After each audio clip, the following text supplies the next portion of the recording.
Welcome to this week's edition of Black Authors Matter TV, where we interview the latest movers and shakers in the African American literary community. You'll meet some old friends, discover new ones, and stay abreast of the latest book developments around the country and even the world. So sit back and relax for the next 2 hours with Black Authors Matter TV co-hosts Gwen Richardson and Dr. Rhonda Lawson.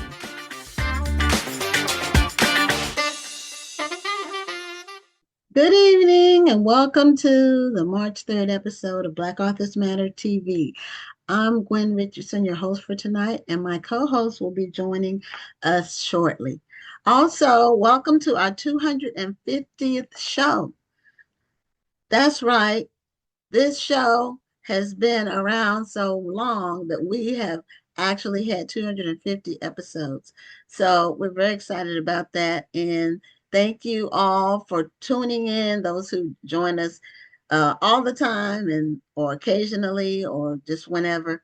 Thank you for watching our show and for assisting us with promoting African American literature. Also, our Black Authors Matter TV award show will be coming up soon. So our awards process is first. Tonight is the last show that's included in the voting. And so after this, the voting starts on March 16th and it lasts for about 3 weeks. So, and then after that, we have 2 rounds of voting and the award show is in May. I think it's the second Tuesday in May, but I'll give you more about that later. Hi, Rhonda.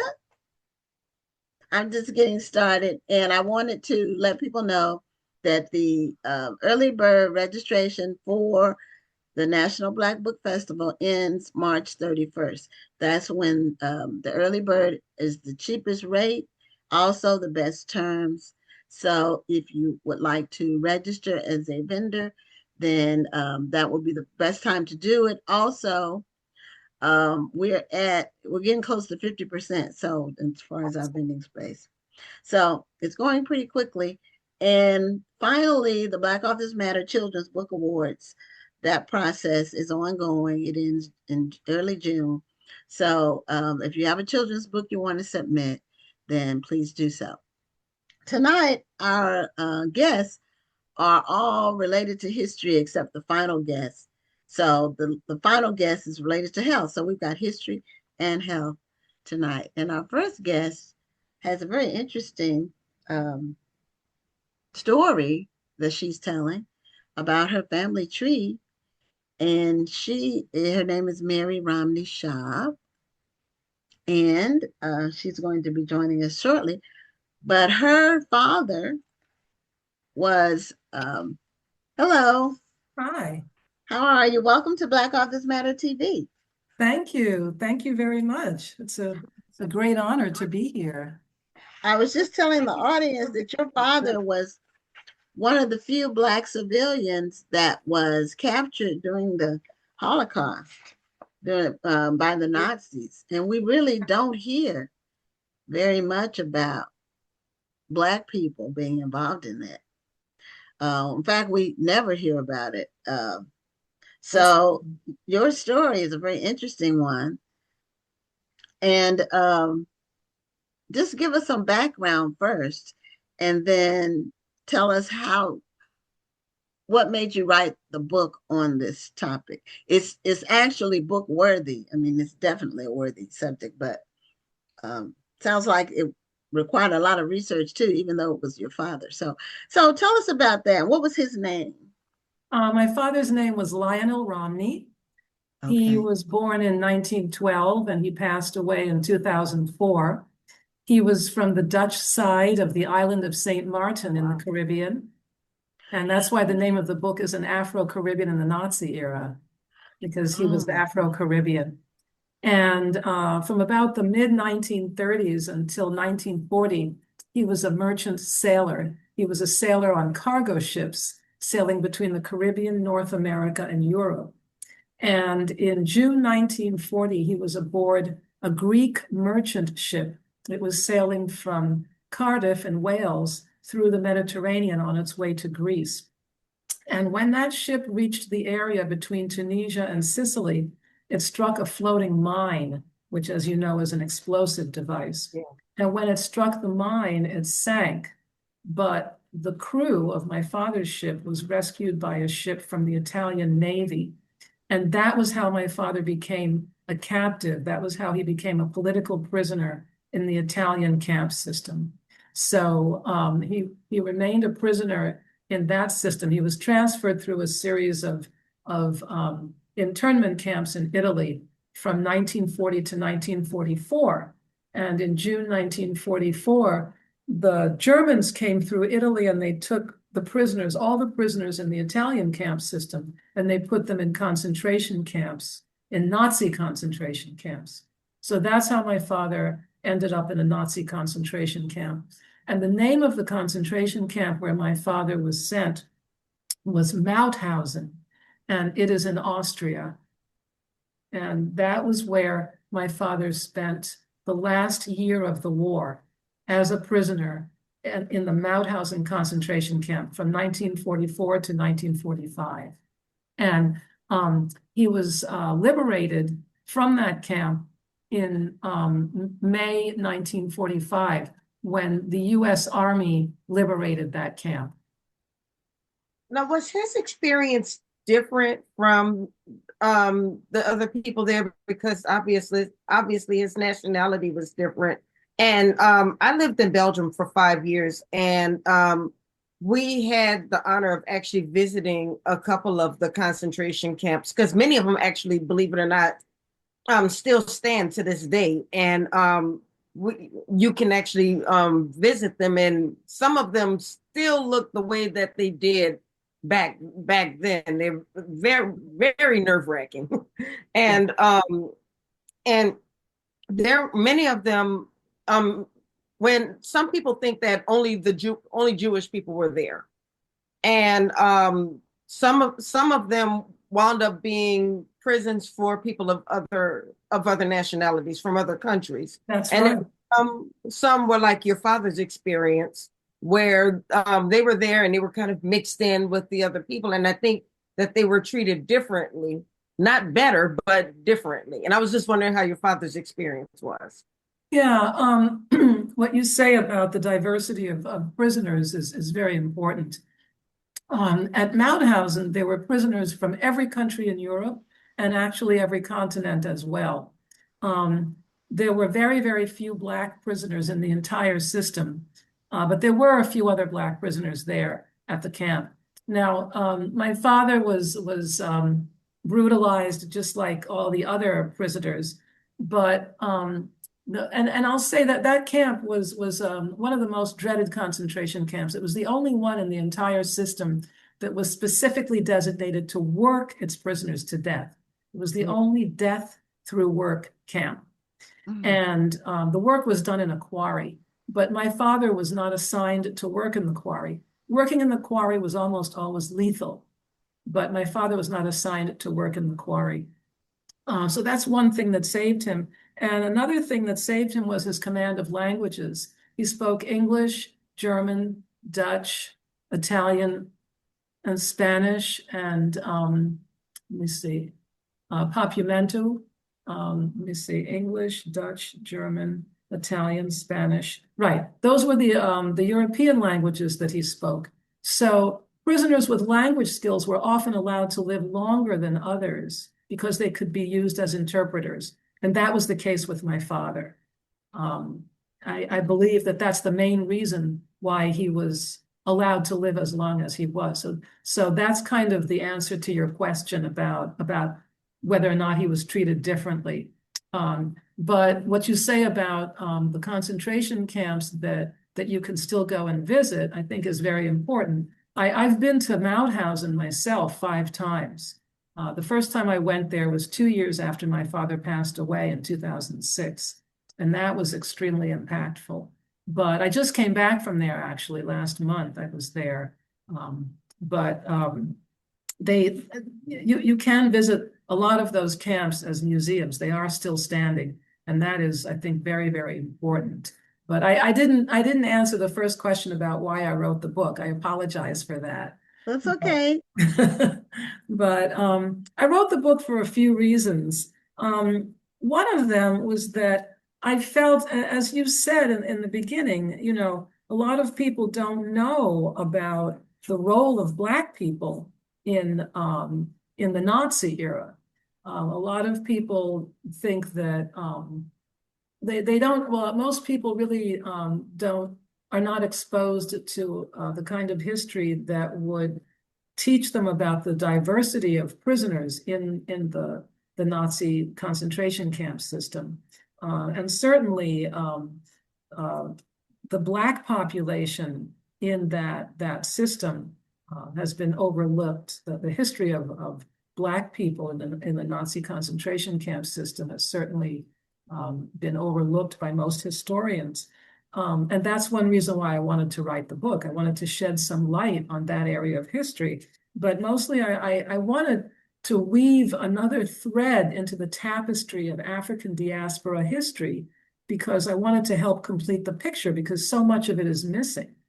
Because our history has been excluded, largely excluded from mainstream history books and other forms of mainstream history as it's told and as it's taught. So I wanted to add something to African diaspora history. I wanted to add a chapter that's generally missing. And I think it's important to say that, you know, we as African diaspora people really have not been in control of our own narrative. That's why so much of our history is missing from the mainstream. And that is not our fault. We have not been in control of it because other people have appropriated our history. And I think that oral history helps us take back a lot of that history that has been taken away from us by other people.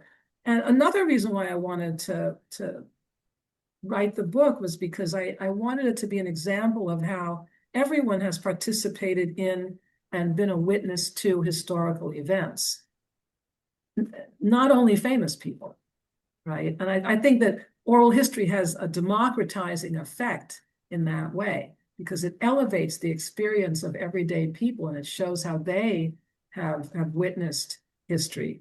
And also, I wanted my book to be an example of how of oral history, and I wanted it to be at least to encourage, if not inspire, other people to record oral histories with their elders and members of their communities. So those are some of the reasons why I wrote the book. I mean, my father's story only came to light because of oral history. It would have remained untold had it not been for oral history. And I feel that it was through that oral history that I was able to gain a deeper, a wider and deeper understanding of the Nazi era, a more diverse and inclusive understanding of that period in history, only because of my father's, of listening to my father talk about it. And what I say about oral history all the time is that it brings history to life and it brings life to history. I think that oral history is significant for many reasons, including that. So I wanted my book to be an example of why other people should consider recording oral histories with their elders. Well, it definitely solidifies the reason why we should take the time and sit at our elders' feet and listen. And because so much of that history could have been lost if, one, he refused to talk about it, or two, you refused to listen. So the fact that you sat and you listened and you took in those stories, because I think about part of my grandmother's history that would have been lost had I not listened to her stories of when she was in school. There's a whole school that she went to that no longer exists in New Orleans, but I carry the history of that story of that school because I listened to her stories. And I share that history as much as I can.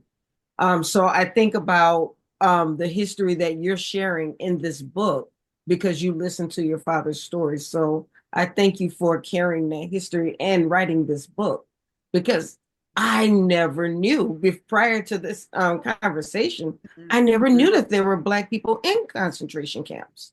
I never would have known that. I You never know, even I thought about it. heard about it, but in passing. You know, I've heard people say there were multiple nationalities or ethnicities that were involved, But you but never would have thought never about Black people specific. being some of Right, those ethnicities. Exactly. right. Never this specific. And one thing, we're everywhere Yes, this is true. because the origins of man are, in the seat of Africa. So we're we're in every story, but we don't get credit.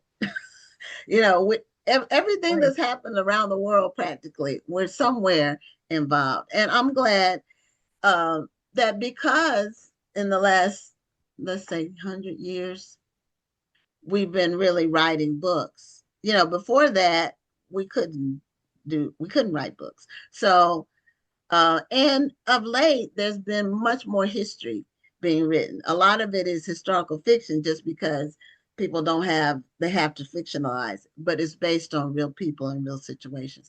Now, are you a historian by training I am or? not. I'm not. I'm an English teacher. I mean, Oh, I'm a okay. Then you retired sound English like a teacher. historian.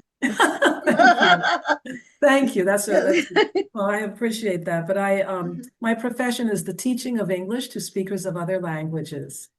Oh, okay. Yeah, Okay. Isn't that that kind of English. uh, Yeah, ESL? Is that's that right. okay? That's Okay. right. I was trying to Yes. That's remember the acronym. Yeah. Mm.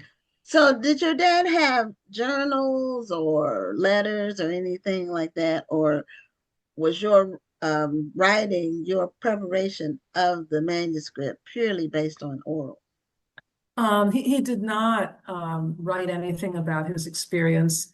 I was very fortunate to be able to get him to talk about it because he was silent about it for, let me see, about 44 years. He refused to talk about it. Um, Oh, I tried for over 20 years, probably around 22, 23 years to get him to talk about it. And he never would. I could never get him to talk about it. And people say, yeah, but so why did he start talking about it at that particular point? Why did he start talking about it then and there? And I have no idea. I have no idea why he started talking when he did. Um, but maybe he was just ready. But I think that the fact that it was an oral history situation where there was a camera and there was a stranger, I mean, not a stranger to me, but a kind of almost like a stranger to him there in the room, I think that might have had some influence on his willingness to talk. I never thought that he would talk about it.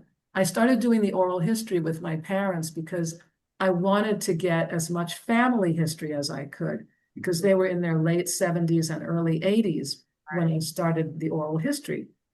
And while they still had their memories intact, I wanted them I wanted to record as much as I could about the family history. So that's why I started the oral history with both of them. But I never thought that I would get them to talk about the war.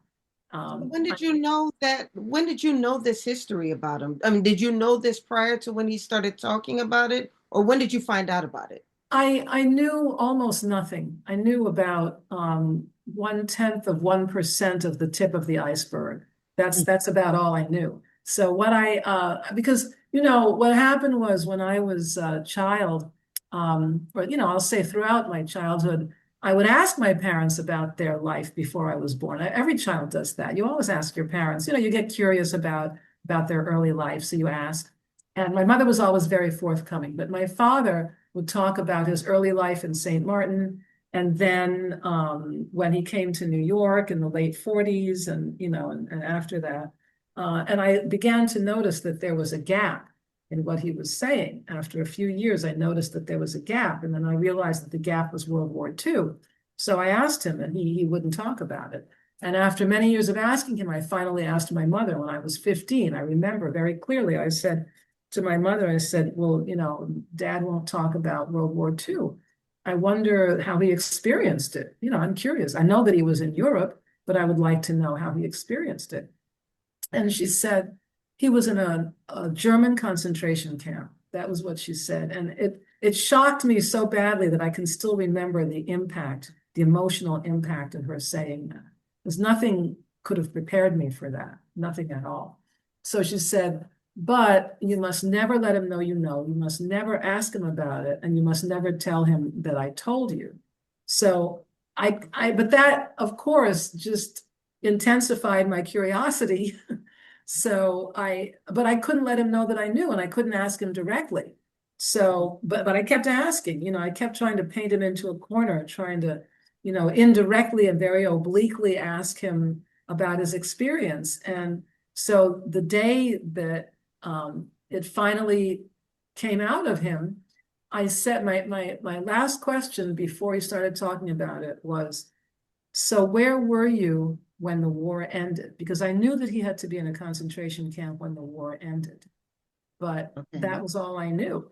And and she said a German concentration camp, and it was a concentration camp in Austria. I mean, it was German to the extent that the Germans were running them, but it was not in Germany. I thought that all the concentration camps were in Germany. I didn't know. I knew nothing about the Nazi era before I started talking to my father. I mean, before my father started talking to me about it. So I painted. Were pretty bad. Sorry? The ones in Austria were pretty bad. Absolutely. Absolutely. Oh, yes. Like I say, the most lethal of all the quarry camps was the one where my father was imprisoned. The Austrian camps were no different than the camps in the other countries where thousands upon thousands of people died. Absolutely. But I said to my father, I said, so where were you when the war ended? And that was when it came out.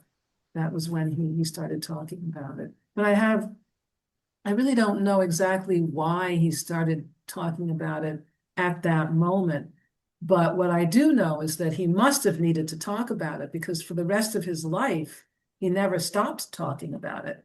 And I recorded everything he said. I recorded all the oral history that I did with him.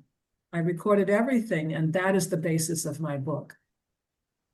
Oh, okay. And I also talk about, and in the book, I also describe my visits, my first 2 visits to the concentration camp.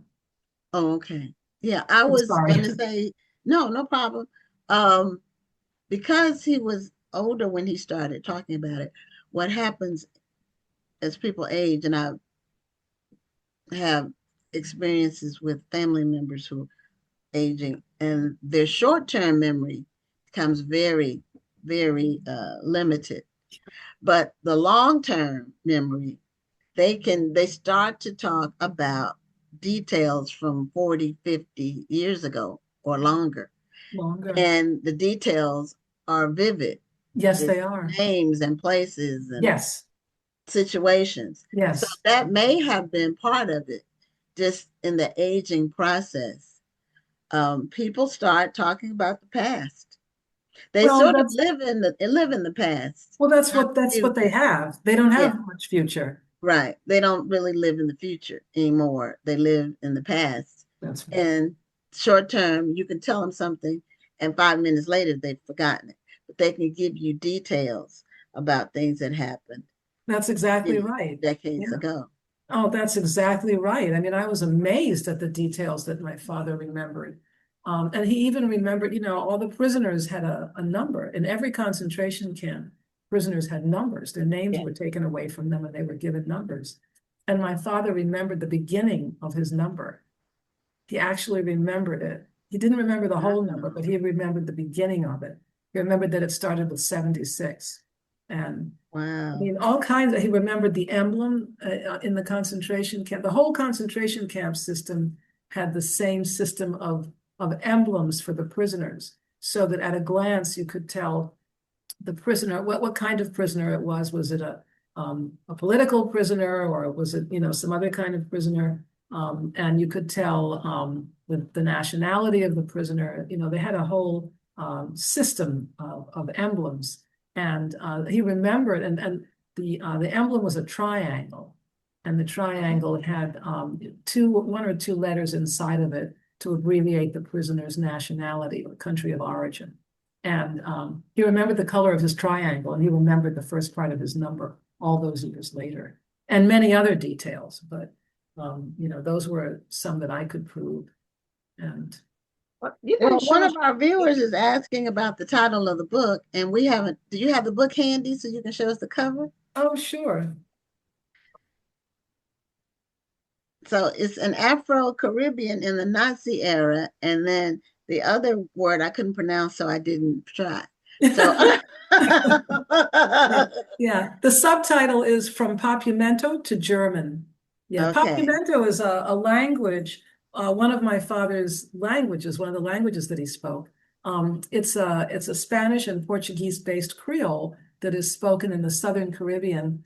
It originated on the island of Curacao, but it's also spoken on the other Dutch islands in the Southern Caribbean, Aruba and Bonaire. So it's spoken in Aruba, Curacao, and Bonaire, but it's also spoken in St. Martin, which is where my father was from.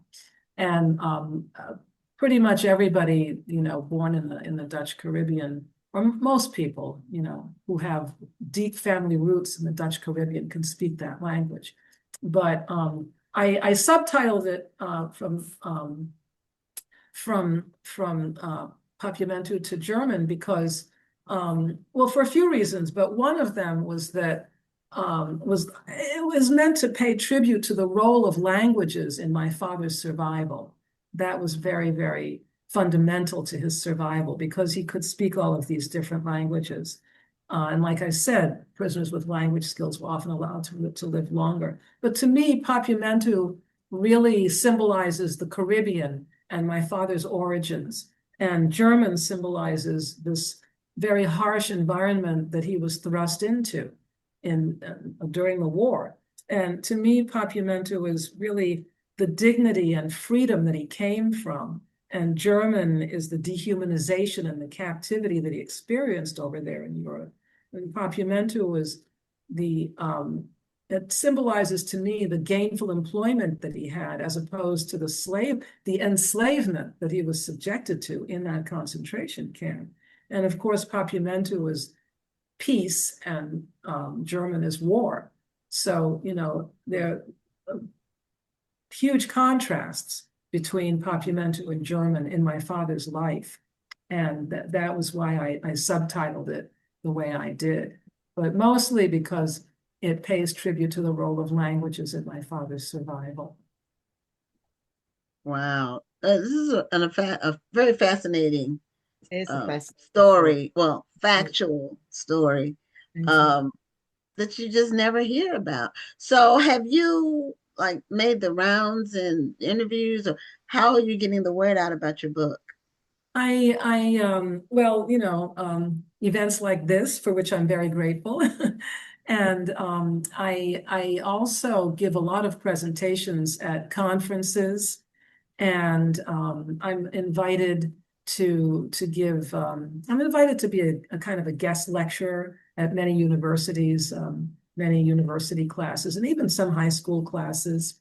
And things like that. A lot of people invite me back a lot of professors invite me back every semester to give presentations to their classes. Well, not a lot of professors, but some professors do that. And I love giving presentations at conferences. Next week, I'm going to be presenting at the National Council for Black Studies, and that's going to be in Baltimore. And I've given presentations in Austria and the Netherlands and of course London and in St. Martin, several presentations, and in this country a lot of different venues. So that's how I do it. But also a movie has just been made of this book, And Oh, Oh, well, yeah. you buried the lead. Well, that is an Austrian production. It was a made-for-TV docudrama in Austria, and unfortunately, it's not available outside of Austria. well, So Oh, somebody's going to catch on to it. It's going to be in the yeah. States in about a year. I hope so. Yeah, I really hope so. The name of it is From Paradise to Hell, and Oh, it's got almost all Austrian actors, or I think all Austrian actors. Yeah, and including the one that plays my father. He's black, and he's from Austria, Austria. and Wow. yeah, and yeah, the producer director is a lady who has she has so much courage and so much vision and so much perseverance. It took her a very long time to get the funding together, and she persevered until she was able to pull this together, and it was Well, filmed last, let me see, between August and September.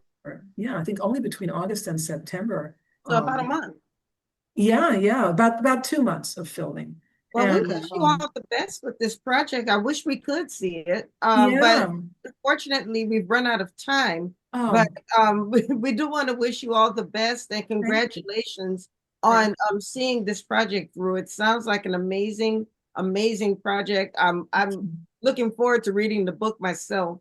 thank you. In fact, I'm going to go out and order it because this is a story worth telling, and I know it's a story worth reading. So Thank thank you you. for sharing your father's story with the world. Thank you. Thank you to both of you. I appreciate this very much. Thank you. Okay. Thank you. Have a great evening. Thank you very, very much. You have a great night. Take care.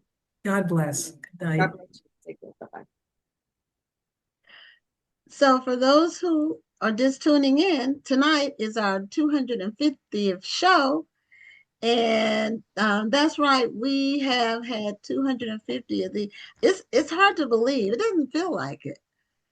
It doesn't feel like we've had that many. But I track them because I believe in acknowledging milestones all the time. And we've already passed the 850 mark for the number of guests.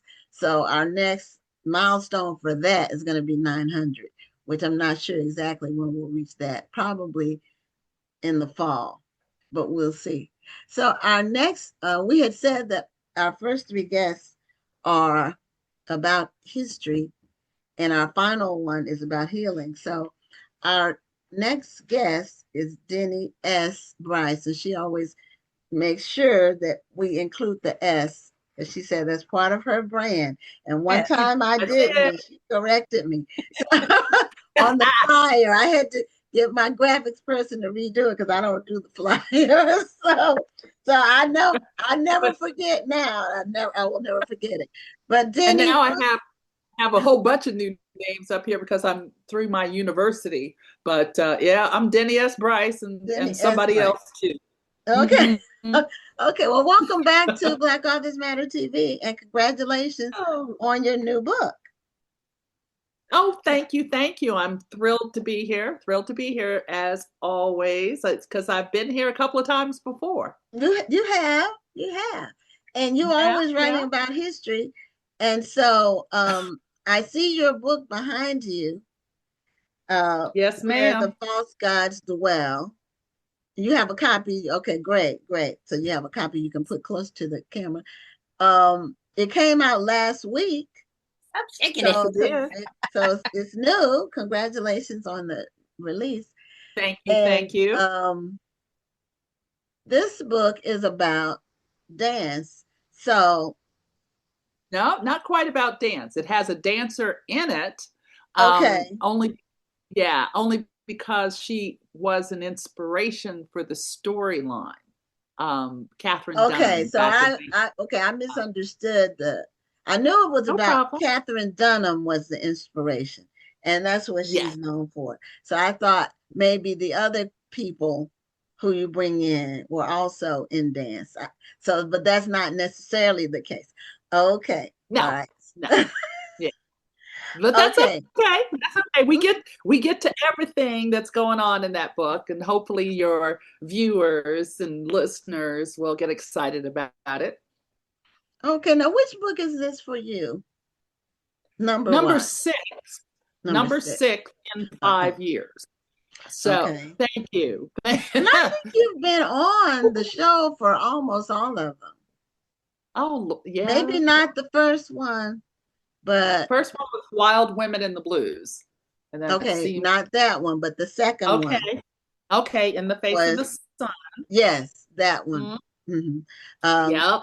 and then I know you had the one about Marilyn Monroe and Ella Fitzgerald. That was Yes, your yes, last had book. that one. The last one was called The Trial of Mrs. Rhinelander, and it was, or it is, I don't have a copy nearby, but inspired by a true story because, you know, I like to dabble in the truth, and then in some cases go, you know, sort of wild with the fiction. But in the Rhinelander story, it was already wild. The truth was wild. It you had 1925 New York situation where a young woman started dating a very wealthy man from, you know, sort of up, you know, upward mobile, sort of in the Rockefeller money kind of situation. And then they date for a while, they get married, and then 2 weeks after they get married, after dating for a couple of years, he wants to get an annulment, or based on the fact that she never mentioned that she was Black. And so from there, and this was front page news story in New York, across the country, same time as stories like the Stokes monkey trial and the murder in Chicago, Loeb and Lieb, I can't remember pronunciations, but bottom line was this was a big news story. Think of the New York Times and New York Post and New Amsterdam News being TMZ. Because that's the kind of energy they were bringing to this scandalous situation. And her family were immigrants from Britain, and she was in, you know, I did my research, and up until she married this man, her census said she was white. And then it changed after that. It's an interesting story. It was interesting facts. I think I made it into an intriguing story because there was so much to work with. But that came out in 25. Yeah, that just came out in July or August of, I think, of last year. I think. Okay. Or did it Wasn't come? the No, Marilyn Monroe Ella book last year too? That was in the beginning of the year. You know, I had these books came out back to back to back. Yes, they did. That's why I was. I think it was 24. I Mhm. think it was 24. I don't think I had a book come out in 25. So Okay. in 23, The Other Princess, which is my Victorian romance, but also historically accurate for the most part, about Sarah Forbes Bonetta, and back in the 19th century, 1830s to 1860s, I think. And then Marilyn and Ella Fitzgerald's book that I co-wrote with Eliza Knight, that came out. So Other Princess came out in October. That book, Ella and Marilyn, came out in March of 24. And then the Rhinelander book came out in August of 24. So I had 3 books come out within like an 8-month period. Right. That's what now I I'm tired. I gotta go. You know, I gotta go to sleep. Now, where did you find all the time and energy? Where did I find this time and energy? I'm serious. I'm asleep now. I'm just right now. I'm talking and I'm sound asleep because I've been tired for a minute. And in the midst of this minute, I finished Where the False Gods Dwell was, and I also take myself on different types of writing journey adventures. Yes. And maybe one day I'll learn that maybe just write the book and not try to challenge this, that, and the other. Just get the book written. But no, it's not fun. But then it's torture. But anyway, this book is my first book where I have 3 POVs. So we have 3 different characters that are, Right. carrying the story. And none of the POV characters are Katherine Dunham, but I want to explain how she plays such a pivotal role in the story. It's set in 1935, starts in Chicago. The initial or the first character that you're introduced to is a 19-year-old pickpocket, street worker in a way, and her boyfriend. And she has made up her mind that she's going to change her life, get on the right path. So the right path for her is to get out of Chicago and go to Kenosha. And if you know the Midwest, this is like, really? This is your plan? Just about to say Kenosha. Kenosha, Wisconsin. Okay. Yeah, I'm about to see now. I know of Kenosha, but I don't know enough about Kenosha to be like, I'm going to Kenosha. So you're gonna have to fill me in. There's no reason. I mean, well, back in 1935, Chicago was Chicago, but Chicago was also in the midst of recovering from the stock market crash. Prohibition had ended. Gangsters were huge during this time period. I mean, the battles between his group and the other group from the North and South Side wars. And then in the midst of all that were the black policy gamblers. And that whole thing. The Binga Bank was already done for by 1935, but nonetheless, there were insurance companies that were put together by black people. You still had people like Mr. Abbott, who was in charge of the Chicago Defender. And the reason I mention this is it's almost like 3 pockets of money are represented in the story.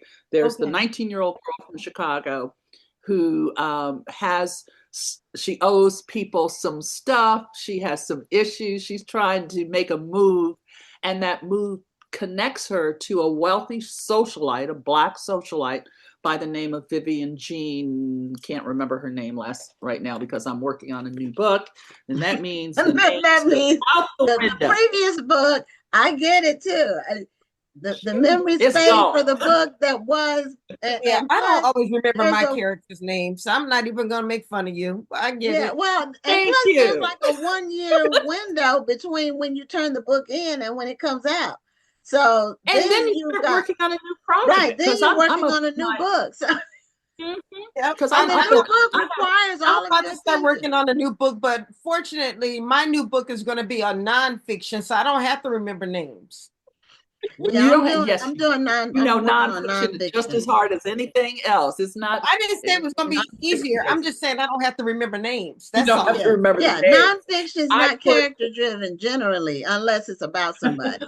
But it's not character driven, so it's more subject driven. And this one, Where the False Gods Dwell, is definitely character driven. We have Vivian Jean, the socialite. I mentioned the pickpocket, and then the other character is based in Jamaica, and she's a labor union activist. And in 1935, the labor union was a huge deal in Jamaica because of the horrendous conditions at the sugar plantations, at the rum factories, at the banana plantations. But my story sort of hones in on the sugar plantations. All of the sugar plantations eventually led to rum because, they go hand in hand. Rum is pretty much made from sugar or molasses, or the process, if you will. So these 3 women end up, and Vivian Jean is besties with Katherine Dunham. Katherine Dunham in 1935 is like 24 years old, but she's already, in 1932, she had her first dance company that performed at the Chicago World's Fair. And it was called the Negro Ensemble or something like that. And she and Vivian Jean are buddies. And at that time period, Katherine Dunham was attending the University of Chicago as working on her anthropology degree, which I found fascinating. I just did not know she'd done this. I should have known, because as a dance history person, when I was in college, and I actually met her when she was later in her life, because I was a dancer in Chicago and New York for a while there. But what this, how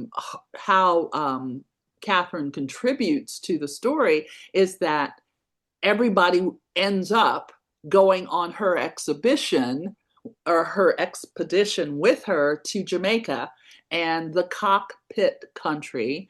Also, in that cockpit country, there is a maroon village called Akumpong.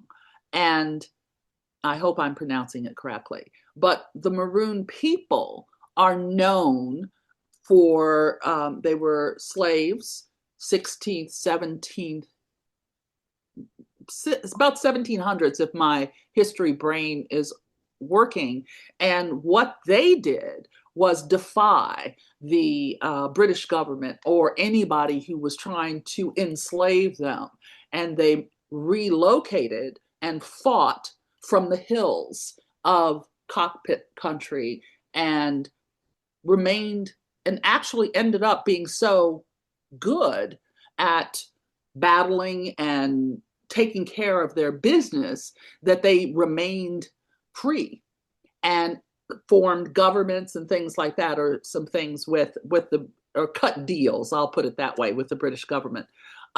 So the cockpit people and the maroon people were there. And what Katherine Dunham's goal, her goal was, she wanted to choreograph works that incorporated the true movements of the African people. And those movements were best found in the Caribbean because of the proximity and the closeness. I mean, if you know, the slave route, if you will, from the west coast of Africa went to the Caribbean and Brazil and along the coast for the most part. So a lot of those authentic dances, which were a part of the maroon culture because they did not assimilate with anybody for 200 years or more, that came from Africa, fought, went in the hills, hung out, and continued, you know, their world and their life. So that's what Katherine Dunham wanted to do, was to go study these authentic dance movements and forms and all of this fabulous stuff, so that she could bring that energy back to America. I have a passage in the book, was, you know, because she was working with artists like Martha Graham, Ruth St. Dennis, and, you know, if you're a dance history person, all these names will mean something.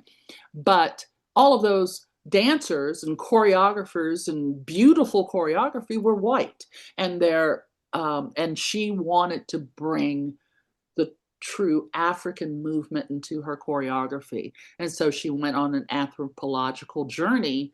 And frankly, in real life, that journey took her from Jamaica to Haiti. She spent most of her time, I think it was about 2 or 3 years, in Haiti, studying dance, the culture, the history, storytellers, and all that. So we get a good sense of that in this story. But these other 3 women are pivotal, and as POV characters, their journey, their sisterhood, their struggles, they sort of just merge and come together in a way that I hope is impactful for the reader. And not to give away, but there's some drama, there's some thrills, there's information that I think is meaty about the time period, about how things operated. There's some love stories in there that I really enjoyed writing and exploring. I have Vivian Jean, part of her story arc has to do with her second husband. Her first husband died died. And her second husband was her first husband's younger brother. So she and Oh, yeah, so there's keep complications. it in the family. Well, Keep it in the family. That's biblical. That yes, absolutely. But also keep in mind that during the 1930s, women did not have a lot of things that they could do on their own, especially if they were part of society. If you couldn't be an independent woman without a trust fund or daddy or husband. Yeah, women were defined by basically who they were married to. Who they were married to, except if you were a pickpocket. And the 19-year-old, she has more wherewithal and control, or so she thinks, of her life than the wealthy Vivian Jean. And then in Jamaica, you have a woman who works like many women and men did during that time period. If they weren't working in the sugar plantations or out in the fields someplace, they were working at the hotels, because it was still a tourist destination during that time period. So she was a hotel worker, but her energy, her love, her compassion was to the labor union movement, and her passion for that is a part of the story and her backstory that is pretty interesting. I enjoyed digging into it, so to speak. So all these gals get together and they end up in Jamaica and they're just having a big fun, not really, sometimes fun, sometimes love, sometimes this, and then stuff starts to mess everything up even more. Okay, I do want to clarify something for the audience because not everybody knows some of the acronyms that people use. So you mentioned POV, and that stands for point of view. And so that means that you probably have a chapter with the name. Is that how you do it? Like each chapter has the name of a person and their point of view. Especially I meant, and I do write every character in first person. Okay. Present tense, so it's a lot of I, but at the beginning of a chapter, it'll tell you who that character is. Right. And of course, part of the only time you don't know the character is the prologue. Oh, you can't see that. No. that's white. It's white paper. But I do understand what you're saying. Now, I remember, and I'm pretty sure it was you. And we've had 850 guests, so sometimes they merge together. But I believe it was you who said in part of your research when you were doing in the history that when you go back and you're researching that dissertations were a good source of information. Yes. Was that you? Yes. Well, I definitely use dissertations. I also, and you can find that on, of course, I can't remember anything now, but my research process is sort of a merging animal that is always moving, because when you dive into research, you never know what you're going to run into. So you got to put it in a little corner, and that corner is my Scribner file so that I can access it when that story opportunity presents itself. So dissertations are lovely. Black newspapers, just excellent resources. Then, of course, there are places like the Schomburg Library in New York, where I've spent time. There are places like the Library of Congress, where I did a lot of my research over time. As an adjunct professor at Drexel University, I am able to access some wonderful online support through databases like ProQuest, and also just having that university access to information and archival information, and that's very great. Another big thing is reading nonfiction books. I have a monster of a book that I'm using for the book I'm working. Well, I have several books for this new project. a work in progress, sometimes called a WIP. That manuscript, one book, it's called At Canaan's Edge, and it was written about 20 years ago. It focuses on 3 to 5 years of Martin Luther King's journey. I think from 1963, it might go 1963 to 1968, if that long. It's 1,000 pages or 33 hours of an audio tape. So the thickest book I've ever seen in my whole life. Book. I have that book. Oh, okay. I actually have. So I haven't read it. I have the 3 books in that series. What's the name of the author? Wow. I can't call it right now. I'm gonna. I think I'm gonna try and grab it. It's a white author. It's a white author. Definitely. But it won a Pulitzer. I think it won a Pulitzer. His 3 books on the civil rights era are among the most comprehensive and detailed. Oh my goodness! I mean, just a wealth of information. I got through the first one. I bought the other 2. They're all like 700 to 1,000 pages. A lot of the pages are footnotes though in the back or endnotes, but they are massive books, and they're not. It's not light reading. It's not. No, it's not. No, it's not. No, it's heavy reading in terms of just the details. So I still plan on reading them, but I haven't. I just, every time I go to start, I get to the same place and stop. It's like reading. It's daunting. Like reading the Bible. Sometimes I'll get to a certain point. If I'm doing a beginning to end read, I'll get to a certain point, and then I'll say, okay, I'll come back to it. And then it's always the same time. And then I don't get back to it. And that's not good. But some books are just so big. And I read this one's big, but when I do research, I really have to do it strategically, because otherwise you can get in that rabbit hole. Yeah. And so I have I did a huge outline on this book and sort of dove into different moments in history that I really wanted to expand upon. So for example, Branch. I remember the man's name. Yeah, Taylor Branch. Taylor Branch. It just came to me. I wanted to get it out before I forgot. Taylor Branch. I hear you. His books Taylor Branch at Canaan's Edge. CANAAN''S. Yeah. And I think that's book 3, isn't it? I don't know.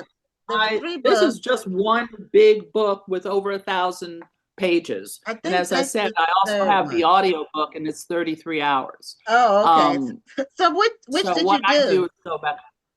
I did both. I also have it. I have an ebook. I have the hard copy. I have the audio. Okay. It's according to my mood, where I am, what I need to do, and it's almost critical to have the ebook so you can go to different time periods, because the opening, there's a section of my story that has to do with the march in Mississippi in 1966, in the summer of 1966. And it was for the voters registration march. And so I have a lot of SNCC people involved in that. But the story takes place in America and in London. Oh, okay. So so in 1960s, and a big chunk of it takes place in 1966, and that's on one level. I'll give you some tidbits from the time period. On the cover of Time magazine in April, I believe, in 1966, the story was Swinging London. It was all about the energy and all of the stuff. I mean, it was just Twiggy, the Beatles. There's a movie called Alfie. Jimi Hendrix was playing at a place. It was all of that sort of action and energy and fashion and modeling and all that sort of stuff. That was London. In London at that, yes, ma'am. We didn't run out of time, girl. Oh, okay. But see, I will talk. I don't even look at the clock. I told you I was asleep. I'm sleepwalking. Yeah, Rod Sleep is talking. the timekeeper. We play different roles. And I was only talking about that I'm new book. aware of the time, but Buy Rhonda this will one. say we're at the end of the time. I Hey, tell you what, because the gotta book have it. sounds amazing, and you're giving it so much action. So hold the book up one more time. I did put the I link do. in the chat so everybody can go ahead and get the book. And oh my goodness, my eyes are bad. I didn't bring my glasses with me, but I Where love the false gods dwell, and it's me, Denny Where the S. false Bryce. gods Please dwell. buy this book. This book is one of my favorites of the 6 I've written, and I want people to read it. So grab it and then tag me and tell me good things about it. Don't tag me if it's bad, but Okay. tag me if it's good. Hey, you're a Okay, person after my own heart. just got to be honest with it. Yeah. You at know. least be nice, Good right? news. You want good news. So Yes, anyway, I do. thank you so much for being back on the show. Congratulations Oh, I again love on it. your new And, book. and you'll get me again if I ever get this other book done. Okay, I keep track. I keep track of what you're doing. So I'll reach Thank out you. to you when the time Okay. comes. Okay. Alrighty. Take Thanks for care. having me. Thank you. Okay. Bye-bye. It's always a blast. Thank you, Denny. Congratulations. Thank you. Bye. Bye-bye. Okay, so we are still talking about history, and our next guest has a book about, which is really interesting. It's called Hidden Hospitality, and it's about the Black motels, hotels, resort owners from the civil rights era. So, Well, and also his book was nominated for an NAACP Image Award. And so, Calvin Stovall Jr., uh, welcome to Black Authors Matter TV. I need you to unmute so we can hear you. Oh, he's still talking. We need you to unmute. Okay, there you go. Yes. Can you hear me now? Yes, we can hear All you. right. Sorry about Okay. that. That's Thank you for okay. having me. Excited to be here. Thank you. You're welcome. Can you show your book cover? Yes. Let me see. My background is blurry, but let me see. I'm gonna try to. just hold it in front of you. Yeah. Okay. Let me see if I can do it that You way. do have a just the heart. Yeah. Okay. Put it closer to your body. Yeah. Yes. And then higher up, but close to your body, not the screen, your body. No, there it is. Hidden There it hospitality. is. There. Well, we had it. Well, it but was. Well, let's do this. I'm gonna do if this. you can I'm gonna we make do it have easy. screen share if you want to do There it you like go. that. Oh, okay. That's Okay, better. great. Beautiful. Untold Beautiful. stories of Black hotel, motel, and resort owners from the pioneer days to the civil rights era. Love it. Yes. Now, is that a coffee table book? Yes, ma'am. It has more than Oh, 150 photographs in I here. love oh, it. I love Do you have that. any, wait, first of all, throw the whole book away if there are no pictures of any hotels or motels or anything from New Orleans. Oh, I gotta have some New Orleans stuff in here. Okay, then continue with the interview. You cannot do a book like this without a New Orleans hotel. Okay, we The can do Dewdrop Inn is in here. Yes, ma'am. So, what led you down this path? Are you in the hospitality?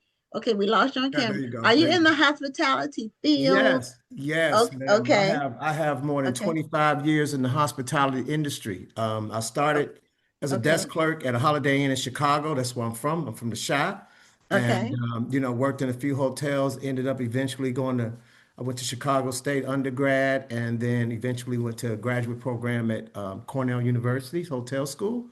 And okay. so left there, worked as an AGM at the Embassy Suites in Memphis, and then transitioned into corporate and eventually became the vice president of brand marketing for Homewood Suites by Hilton. So I have a Oh, corporate background in hospitality, been in it all my life, but I also did some nonprofit work with St. Jude Children's Research Hospital.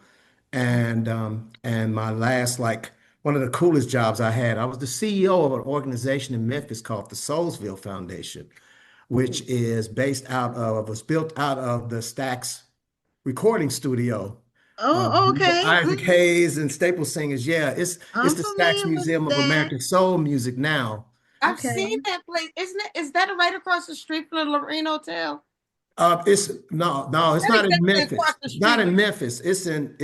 Oh yeah, it is in Memphis. I know what you're saying. Yes, it is. It's close to the Lorraine. It's not, not exactly across the street, but walking distance. Yeah, I think you can get there. I think you can walk there. It's on Macklemore. Yeah. But they have a charter school on that campus and then an after-school music program for kids. Yeah, I know exactly where it is. I know exactly. Yeah, right in Soulsville. There's a big wall that says Soulsville, USA on it, right before. Yeah. Yeah. I think I did a tour and saw that, but the Stax label was yellow.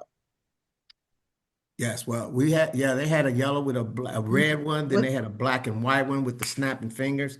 Yeah. I don't remember that one, but I remember a yellow one with black letters. No, I know. Wait a minute. I apologize. You're right. It's not near. It's not by the Lorraine Hotel, but it's near it's by a museum that was a the museum is there. It's the Stax Museum of American Soul Music. So it's right. It's the same place where the recording studio was. Yeah. Okay. So there you go. And it's like it takes up almost a whole block. So you got the museum, the school, and then the program there. They have a store right next to it. Yeah. Okay. Yep. Okay. So now what made you research the Black history in the hospitality field? Well, Gwen, I've always loved Black history. When I was a kid, I was probably 10 years old. My mama gave me a Black history book that was probably the same size as this book. And she was like, you go read through all that and you get to, learn your history. So I've always loved this. So basically, this book is just a marriage of two things that I love, hospitality and history. So how it came to be is when I was in graduate school at Cornell, I met a guy. His name is Evan Frazier, great guy. We still work together today. He was an undergrad, and they started an organization called the National Society of Minority Hoteliers at Cornell. That's where that whole organization started. And he was a chairperson, and he asked me to do a favor for him. They were putting together one of their first conferences, and he said, well, Calvin, can you do some research on some Black hotel ownership and come and present it to the group? He said, I think that'll be interesting. So I was like, okay, I'll definitely do that. And so it wasn't much. We're talking about like 93. So it wasn't much out there. But so I was looking at stuff on microfiche, just going through the whole, right? But the young folks don't know nothing about that. But it's a real thing. It's a real and it's still a real thing because I tell young people everything is not on Google.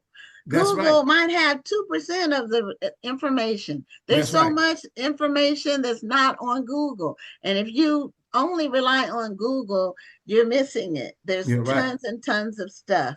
Yeah. That's out there.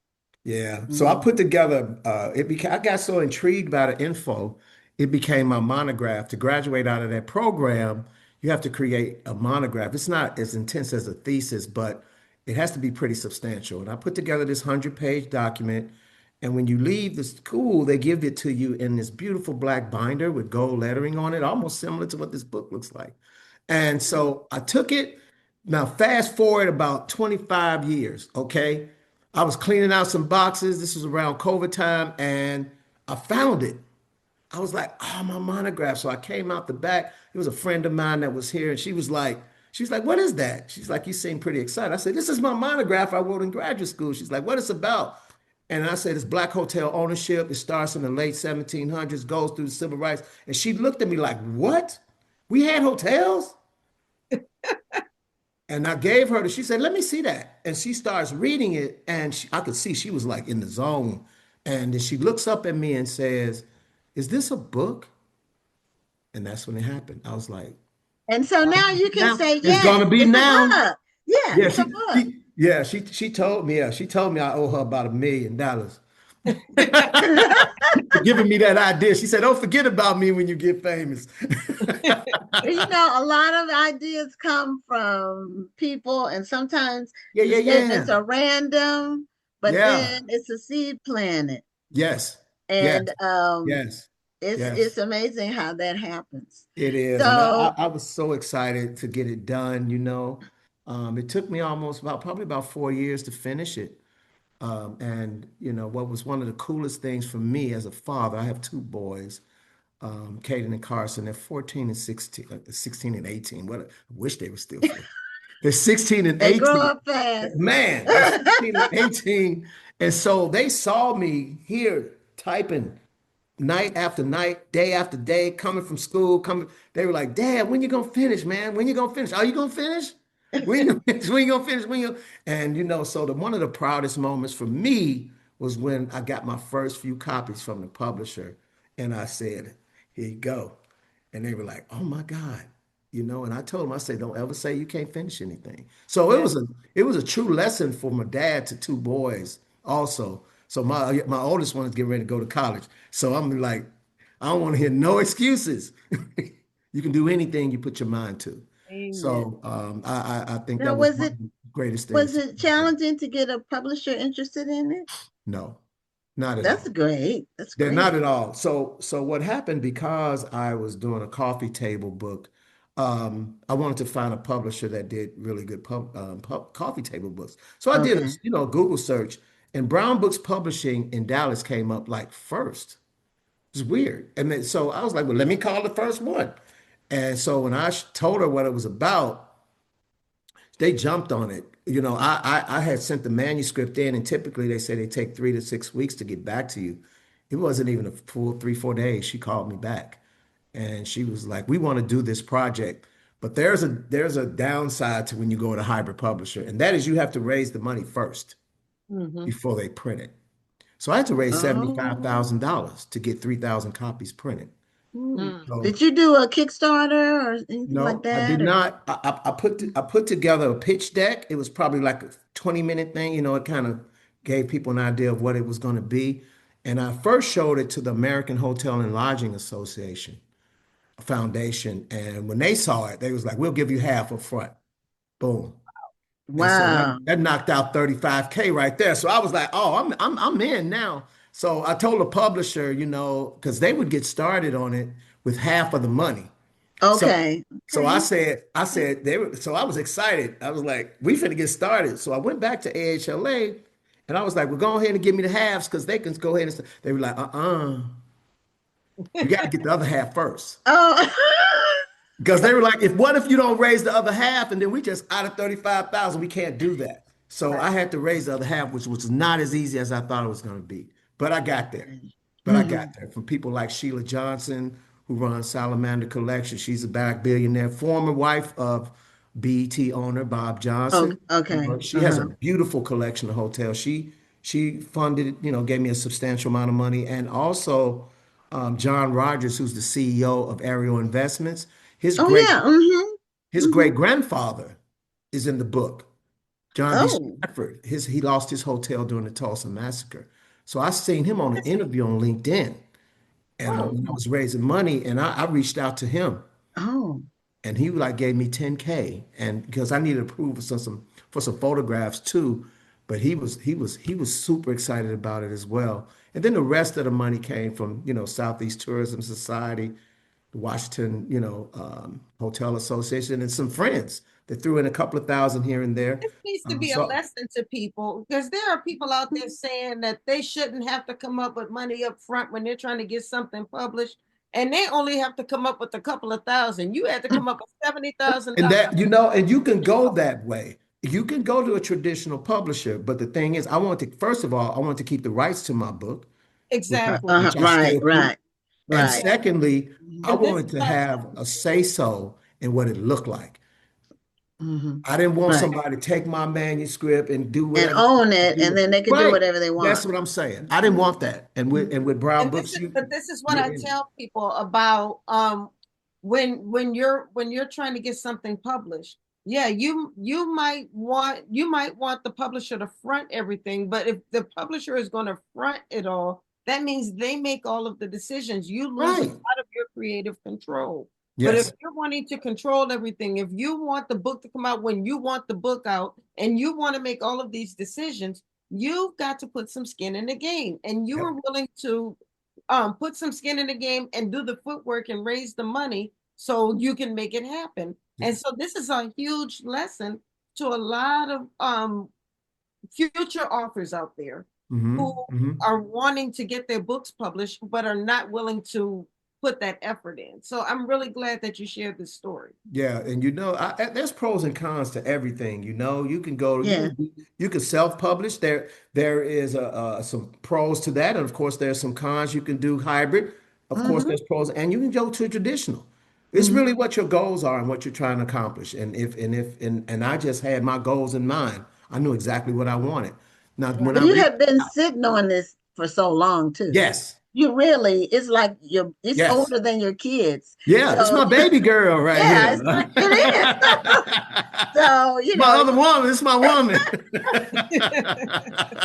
so you don't want to just hand it over to somebody, No. because it's personal. Yes, it was You know. personal to me. Mhm. And you know how it is when you have a certain idea in your mind and you like, if I give this to you, you might not do it right. And then Exactly. so And if they buy the rights, they can do they own the book. They can Right, do whatever right, they want right. to do. They can change your Absolutely. story. They can change your characters. They can eliminate the meat of your book. They might say, well, Oh this man. is too heavy. This won't work for the Yeah, audience. They can change your whole project. So, exactly. there's pros and cons to everything, like you said. Yeah, There's yeah. How you long have to did it weigh take them. you? How long did it take? Because you already said this was kind of a school project. Yeah. But how long did it take you to finally see this to fruition? I would say, really sitting down, focusing on it, because really the monograph was not enough. I had to do a lot more to get to this book. So I would say probably 4.5 years, just because of the time that it takes to get permission to use photographs, sourcing photographs, finding the photographs. That adds a lot of, time to the process. And plus, it was a lot of editing involved because Right. when they sent me back, the original monograph was maybe 10,000 words or so. And so when So, I okay, talked to so it wasn't that Millie, many words. well, and Millie was like, you need to at least 18 to 20 to make a substantial book. She said, can you find some more stories? And I was like, yeah. I was like, a lot of stuff is digitized. I can probably get some more. I got so immersed in it, ladies. By the time I was done, I was at 90,000 words. So when I gave them back the manuscript, my developmental editor was like, dude, there's no way we can put all this in there. So I had to shave down like to get Okay. to 55, 60,000 words. So I got a lot of some more content that I can use, and I'm gonna probably, I don't know, I may put it on website or do another issue. I'm not sure exactly what I'll do with that, but Mhm. it was that editing process was probably took up the most time. Okay, yeah. Yeah. Because the coffee table book isn't as many words as a regular book, even though Right. that's a thick book. How many pages is it? Is it about Three is 300. 300? Yeah, it's two.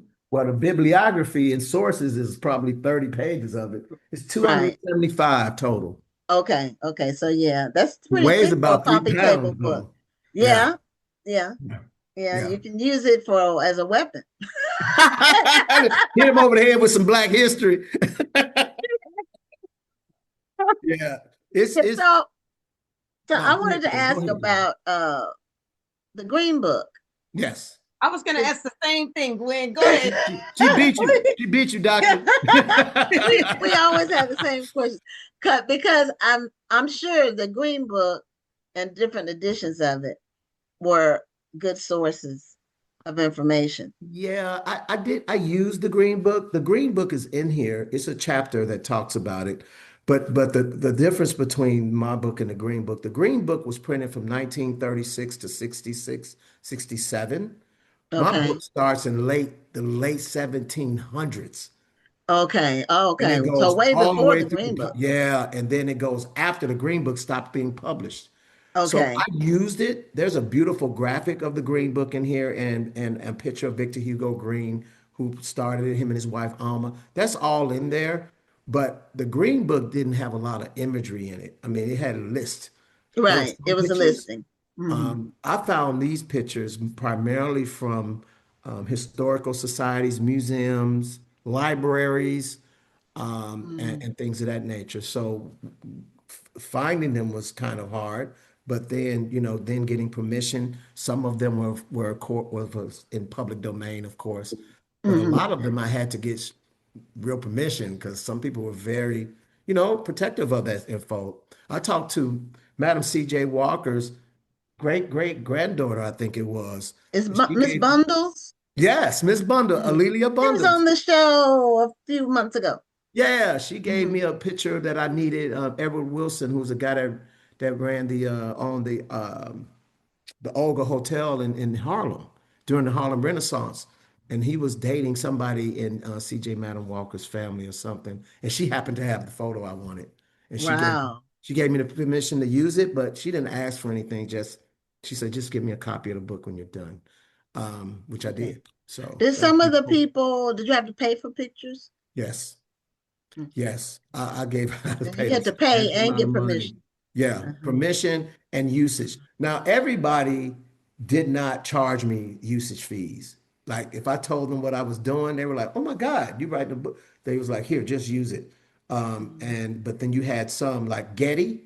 There's some pictures. Mm-hmm. Get Getty an don't image. play. They Yeah, don't play. Getty Images, you gonna pay them. You Hmm. gonna Yeah. pay. Yeah. There was a guy. He was a boxer. His name was Joe Gans, and he opened a hotel in 1904 in Baltimore. And that was the only place I could find the hotel picture was on Getty Images, and they hit me over the head for money for that picture. But I wanted Yeah. it. I wanted it. I Hmm. wanted it in there because it was such a rare photograph. So, I'm glad you didn't go cheap. I'm like, I'm not paying for nothing. You wanted oh, to, you know, yeah. that's I don't know. Have you seen have you seen the book? Have you Not seen it in yet. person? Not yet. Okay. You will know everybody that's gone through it and seen it, that's what captures them. The photographs are absolutely Well, gorgeous. that's the reason Mhm. why I'm glad that you invested in getting good photos for Yeah, them. yeah. And There's Mhm. really, what I was going to ask you about the Green Book was did the popularity of the movie help you with pushing this project? yes, absolutely it did. That what was that movie came out in 2018, I believe it was. It's I been a think while that back. movie helped people pique their curiosity to see what it was. I Hmm. don't think a lot of people, not even a lot of our people knew what the Green Book was. Right. So I think Yeah, it a lot of did. them take for granted where we Yeah, are right now, because when I was a kid, a small kid, and my parents lived in North Carolina, but my dad was stationed in San Antonio, Texas in the Army. mm, And they said they had to drive from Texas to North Carolina nonstop because there wasn't, I mean, stop for gas. There wasn't anywhere to stay. So, you know, people don't realize that we're light years away from where our parents were or our grandparents were in absolutely. terms of just access to things. Yes, ma'am. Yes, We ma'am. take it for granted. We do. We do. We standing on the shoulders of some people that went through some Yeah, things. and they Mhm. were tough. Me and Rhonda Oh talked about yeah.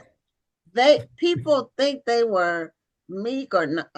They were tough Mm-mm. Yeah. because in And the we talk face. about that all the time. Those people who say, those people who wear those t-shirts that say, I'm not my ancestors.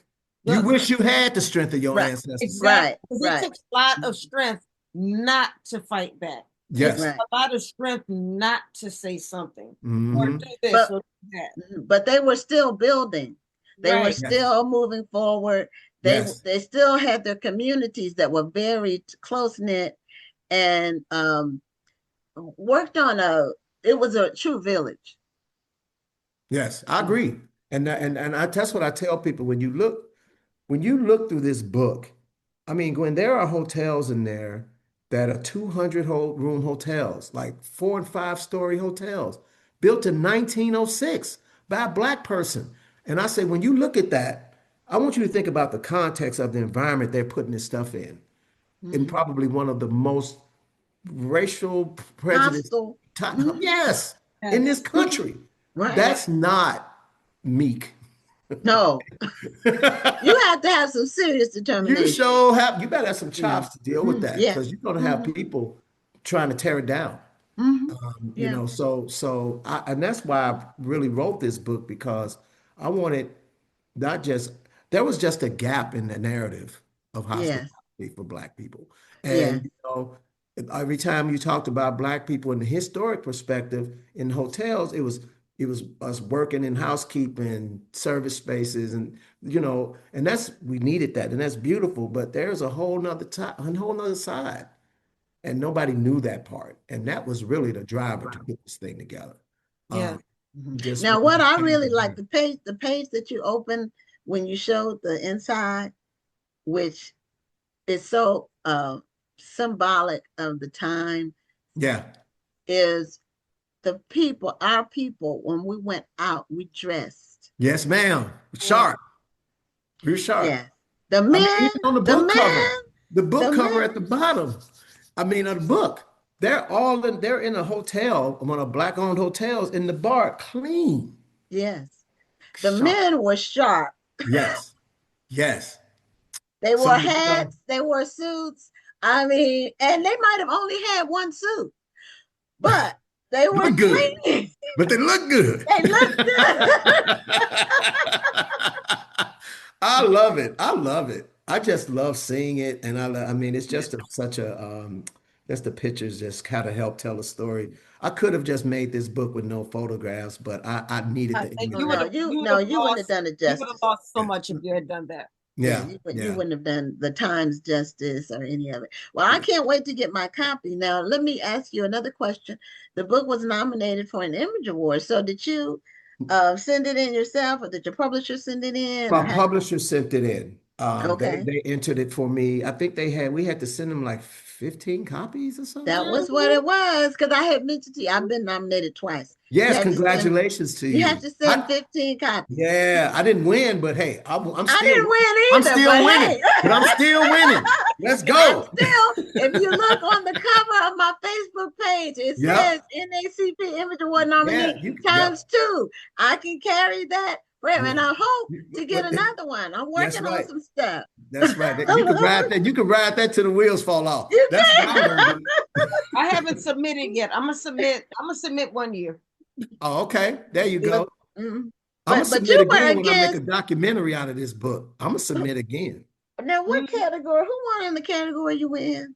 I can't remember her name. But it was a book in the category about Diane Carroll and the book about Diane Carroll and somebody else. Whenever I submit it, I'm submitting against celebrities and stuff. You know, that's hard. But hey, but if you get nominated, now the 2 nominations I got, I knew I wasn't going to win based on who else got nominated in my category. But you were still in there. But I was still in there. You still get treated.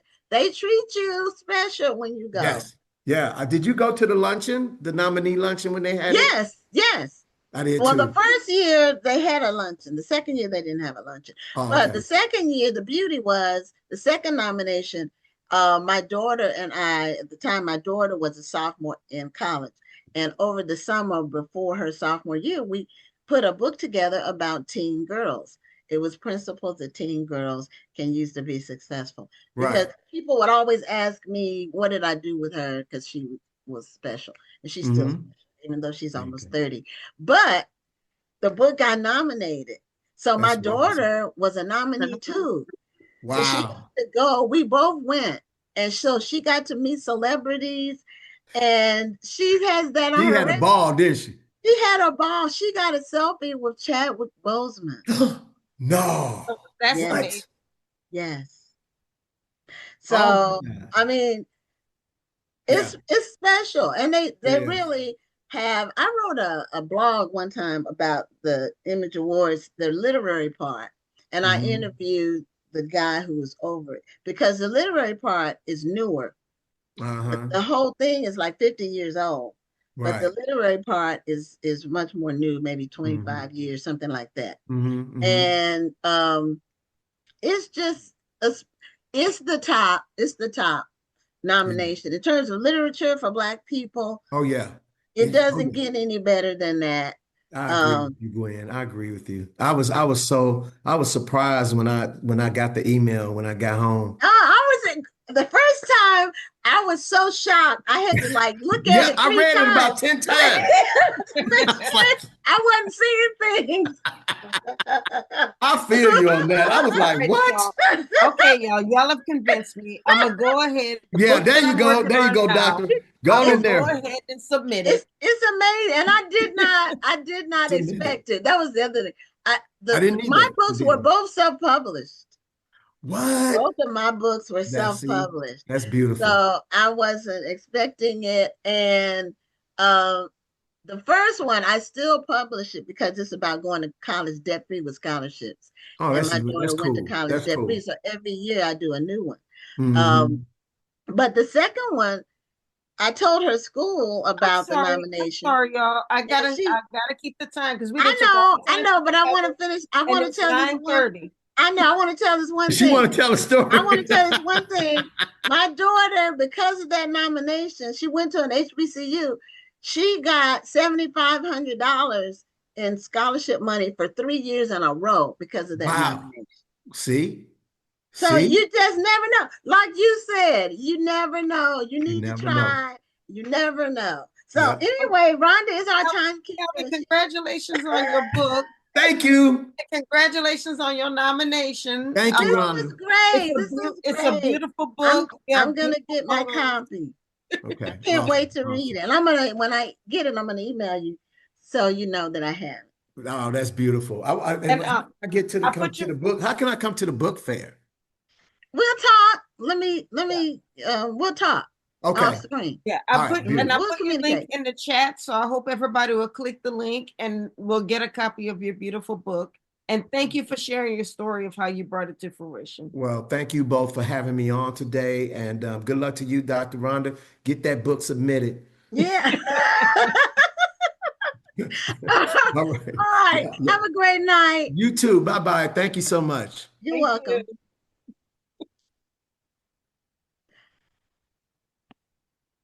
I knew the time was short, but I wanted to get that in. Anyway, we'll have our final guest. And as I mentioned earlier, the first three books were historical in nature. And the final guest, her book is about healing. And the title is The Magic Pill Is You. And she's going to tell us why she chose that title. I kind of, sort of know. But anyway, Tracye Robinson, welcome to Black Authors Matter TV. Thank you, Gwen. And hi, Dr. Rhonda. Nice to see both of you guys tonight. Nice to see you. Nice Thank you to for see being here you. tonight. And Thank you for having me. And we're glad you could come on. I know we had a scheduling thing, and Yeah. so we finally got you on to talk about your book. Yes, thank Do you you have so a much. copy of it? I do. I do. It's right here. Okay, The Magic Pill Is The You. And what Magic is that Pill Is image on the bottom? What is The this? image on the bottom is a lotus flower, and Okay. that is symbolic also. Okay. Uh-huh. So what is this symbolic of, the lotus, for you, for your book's purpose? So if we look at the definition or what the symbolic nature is of the lotus flower blooms through mud and it opens up perfectly. And it does that every day. And the colors are vibrant and beautiful. So how it relates to what I wrote is that we as women can go through a lot. We can be drugged through the mud, go through so much, and we can still rise up beautiful, even more beautiful than we were before that happened. So that's the symbol of that. Love that. And you're absolutely right. Yes. So Because your title because a lot of people are looking for a magic. They're looking for a magic pill to solve things. Yes, kind of. So the title just came to me one day when I realized, because I was that person that was always going to the doctor or calling somebody or reading this or doing that to find out what I could do to improve something about my health if I was having a challenge, until I learned about just holistic wellness and natural remedies and things like that, and started utilizing those, and basically learned that we, by going within, have the power to heal if we listen to what our bodies are telling us. So we are the magic pill, or the magic pill is you as the reader. Okay. Now, did you have a medical background or So science background? What's your background? I'm a certified naturopath. And so I've Okay. gone to school to learn about alternative options to healing. And it encompasses everything from nutrition to mindfulness to herbs, different types of other modalities. It's a big umbrella of utilizing a different approach to heal. And the concept, Gwen, is basically that the body, mind, soul is one. So you can't have a healthy body if your mind isn't right or if your soul isn't right. Everything's connected. Mm. Hmm. Yeah, that's why stress is so unhealthy. Sure is. Mm. Sure is. People don't realize stress causes, stress is one of the major causes of all of these chronic illnesses that we have. And a lot of times we're not told that. But yes, and these days it's so important that we learn how to manage that, because we're living in a time where it is a stressful time. I mean, it doesn't take much to get frustrated when you turn on the TV or talk to someone or read something. And managing that is more important now than it has ever been. So yes. Mhm. It's Yeah. absolutely true. It's right now, as Black women carry so much We because do. We um do. because many times Black women, we carry the also the extra burden of being the only. On our jobs, we may be the only Black woman, which means that we're also carrying that burden, whether we know it or not, or whether we want to or not. Sometimes we carry the burden of being the only, and then that means we carry the burden of being the representative. So that Yeah. means that everybody's looking at us as, okay, so this is how Black women act. So we have to be careful of what we say, what we do, because, all right, so if I act a certain way or if I respond a certain way, people are going to think that's the way all Black women act. So now I have to be careful. I have to police what I say or how I act, because that's the way they're going to think that we all act this way. And, or now I'm carrying the burden for my entire family, or not, or I'm carrying the burden for my community. And so, it's that extra pressure now. So it's Yeah. that extra stress now. And so it just compounds and it compounds and it compounds. And so Yes, where it does it end? does. I'm sorry. I said, The where last. does it end? Oh, where does it end? I know. You got to ask me that for sure.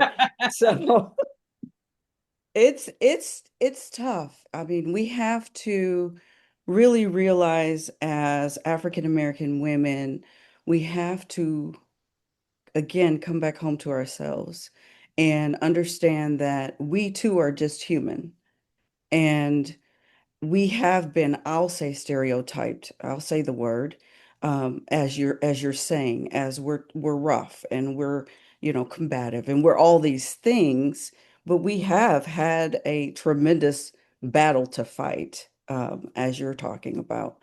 So some practices that I teach my clients, because our responsibilities are what they are, but I want to talk a little bit about breathing.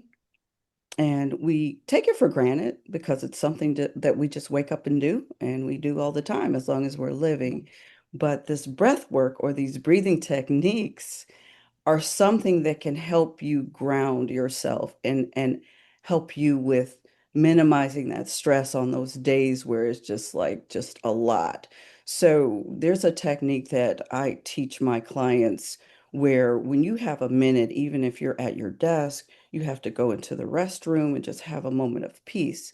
This inhale is how it works. It's an inhale like you normally would, hold it for a second, and then your exhale, you choose from your mouth or your nose. Make it as long as you can. So make it very, very slow. And the eyes should be closed. And when you do that exhale slow, you immediately start feeling that tension just kind of melt. And it starts with your mind, though. It starts with you saying, I'm going to focus on this for this 1 minute exercise. As long as your mind is where you are when you're doing that and not on what you have to get back to, it works and it works very well. And I have clients that text me and call me, and, we have jokes, I just did one, I just did one. So it's very, very helpful. So that's one of the things that can help ground you back to feeling better and not feeling like, you're just all tensed up. So And then inhale and then inhale. exhale slowly. Close your eyes. Yes. And okay. So it's an And inhale. block out the stress or whatever it is for that amount of time, for that period. Yes. Well, just reset your mind before you do it, though. Okay, Yeah. reset the mind before. Yep. Okay. Yep. Focus on what you're getting ready to do. Yep. Okay. And All then that right. inhale, hold it for a second or two, and then exhale as slowly as you can. Okay. And just be with your body. Okay. And it's pretty good. And the only way it doesn't work is if your mind is racing on 1,000 other things. So it's all about just That's being the in that hard part, is moment. getting your It mind is. not to race. But when you think about it, it's 30 seconds or however long. You may do it twice, you may do it 3 times, you may only have time to do it once, but you can do it 3 times in under a minute. So it's a very, very quick way to have a reset. So Okay. if we can tell ourselves, yes, I can spare a minute. Yes, I owe it to me to come home to me for this minute. It works. Yes. And all these people who are depending on us, what would they do without us? So Yeah. we have to be around and healthy so we can take the actions we need to take as caregivers, but we also can take care of ourselves. Yes, You absolutely. know that we had this happened last week at choir rehearsal. I'm in choir at church, and a woman came in who hadn't been at choir rehearsal in a while, and she said that she needed prayer, she needed something because, and it was really a heartbreaking situation. Her son is 37 years old with schizophrenia and lives at home with her. He hears voices, and sometimes people with schizophrenia, they might do anything. She also, for her day job, she works with autistic children who have special needs. So she's under tremendous stress at work. Then she comes home with the son that's schizophrenic. She says she has to lock her bedroom door at night because she doesn't know what he's going to do.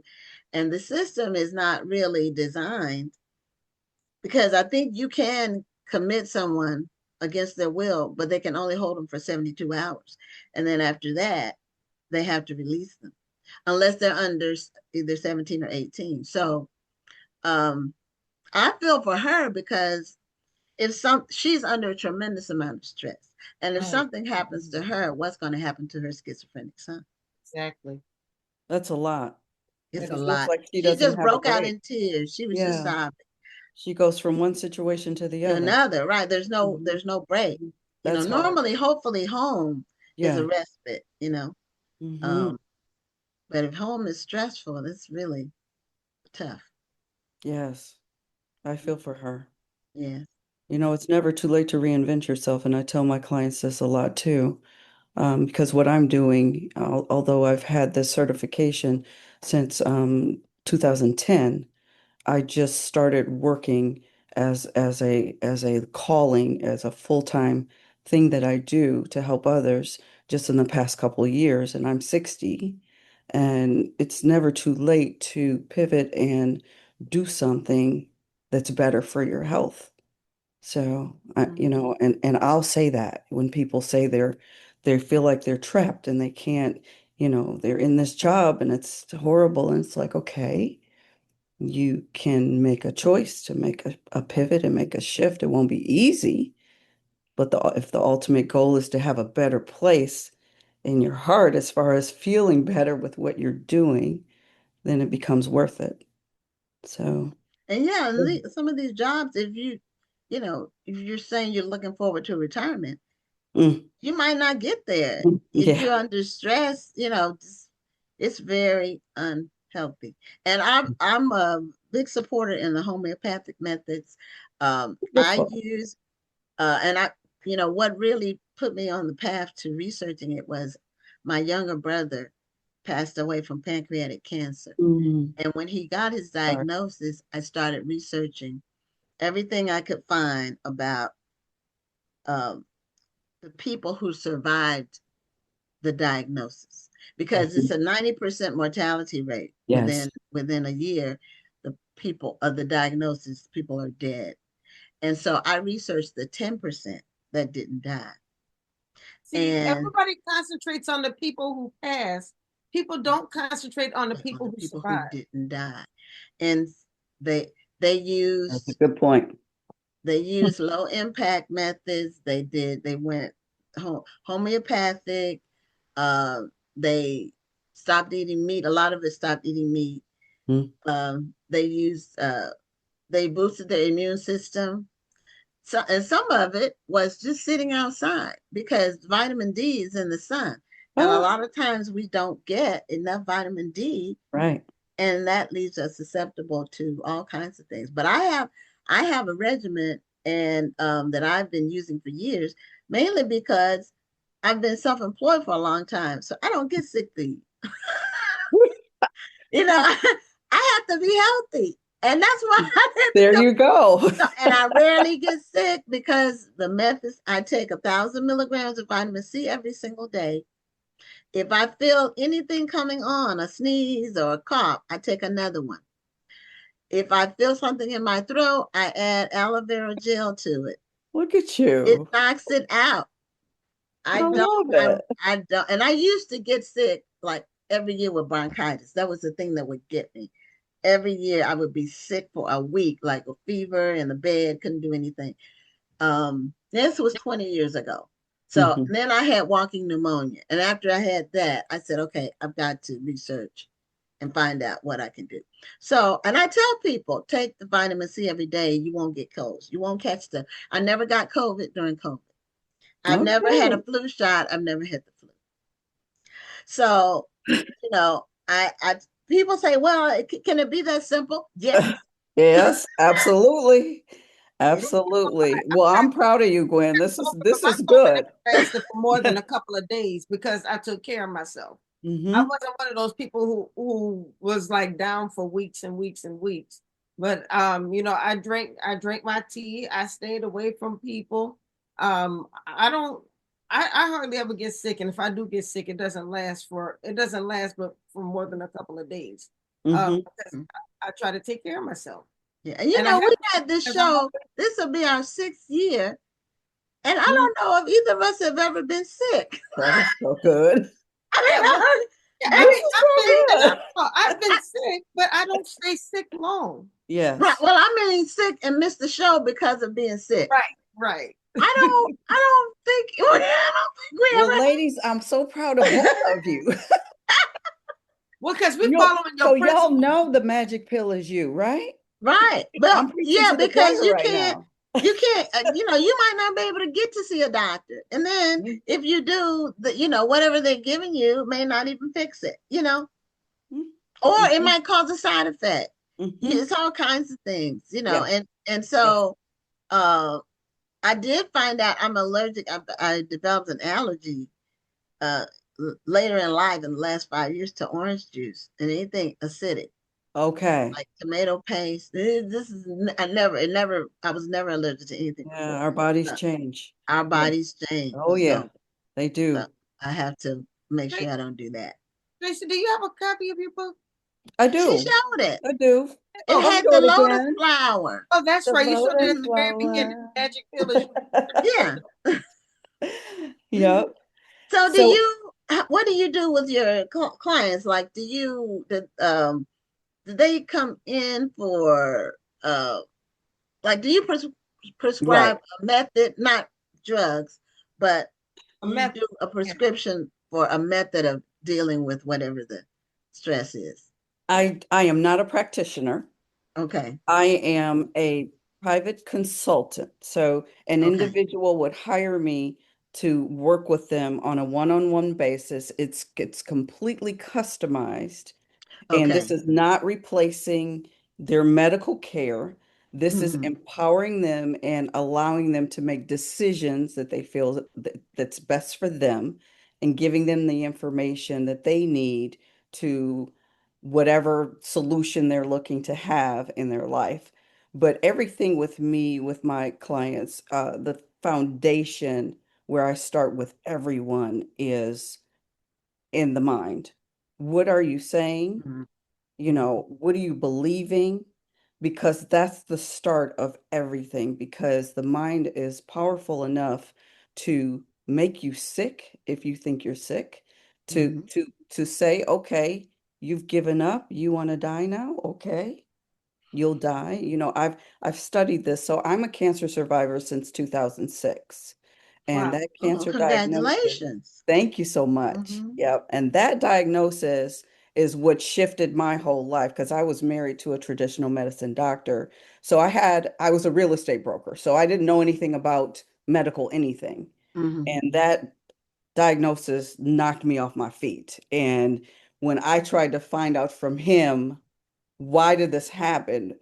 What I learned about what they're taught and what they know and what they utilize kind of frightened me a little bit and took me down this path of my own. So I love our doctors, but I know that we as humans have so much power over ourselves to look within, like you ladies do. You listen to your bodies. You do the things that you should do. You don't, the moment you have something that doesn't feel right, you're not on the phone making that appointment and looking for something external.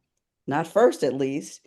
You're going internally to determine what is my body trying to tell me? Or what did I do different this time? Or what could it be? Because sometimes it is that simple.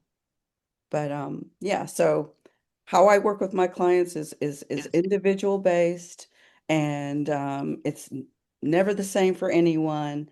And it's just giving them tools and empowering them to go down a different path than they've been down.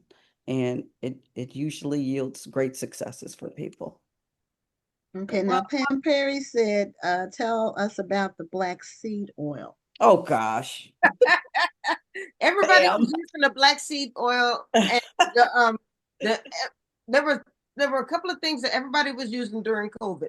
Black seed Mhm. oil, and I don't know if I'm gonna say the word correctly. Echinacea.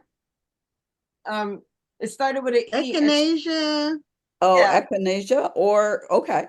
Echinacea is is it that? definitely I yeah. know they were talking about elderberry too. And there, yes, a lot of people yes. were taking the elderberry as well. All of Hmm. those are immune boosting. Yes. Hmm. Hmm. Pam's talking about, so when I talked with her on one of her talks, we were talking about oil of oregano with black seed. Okay. And it's an anti-everything. The two work synergistically together. And I know, Gwen, you talk about how you take the vitamin C every day.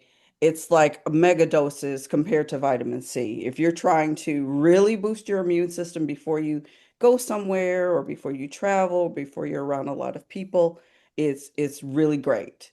Um, Okay. yeah. So that's that. But Okay. I've it's never something used that that, but I will look into it because look I'm it up. always about whatever works and what's natural Yes. substances. Now, They're and very the strong. thing a lot of people don't realize is, one, you can't do a patent on a supplement because the big pharma, they can't make money on it.